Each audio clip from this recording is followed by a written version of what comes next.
બાજરાની ખેતી કરો તમે અલગ અલગ ઘણી વેરાયટી વાવી, તમને આપણી 1101 વેરાયટી કેવી લાગી? સાહેબ અહીંથી જુઓ, અહીંથી કરીને ભરપૂર હેઠ અહીં લગન ભરપૂર એક દાણો અને ફીરો દાણો અને ફીરો રોટલો ખાવામાં મીઠો એકદમ અને બહુ સારો. અને હાઈટમાં અમને જે કરો મારી 5 ફૂટ હાઈટ છે તો આમ ઉપર બાજરી દેખાય.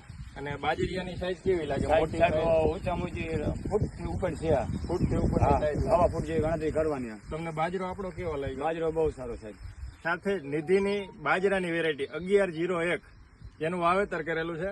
તો આપણે જોઈ શકીએ છીએ કે વચ્ચે તલ વાવેલા છે અને બંને સાઈડ પારી ઉપર આપણો બાજરો વાવેલો છે. તો આપણે ખેડૂત ભાઈ પાસેથી જાણીએ કે તેમને આપણા નિધિના તલ 111 અને બાજરો 1101 એ કેવો લાગ્યો. ખેડૂત મિત્રો, જો આપણે જોઈ શકીએ છીએ આ બાજરીઓ છે તો છેક નીચેથી દાણો ભરાવદાર છે, છેક ઉપર સુધી ક્યાંય બાજરીઓ જો તો ક્યાંય ખરાબ નહીં લાગે તમને. ગમે એ બાજરી લઈ લ્યો, આજુબાજુમાં જો છે એકદમ કમ્પ્લેટ બાજરીઓ આખું કમ્પ્લેટ ભરાયેલું છે અને ખાવામાં એકદમ મીઠો અને પીળો રોટલો.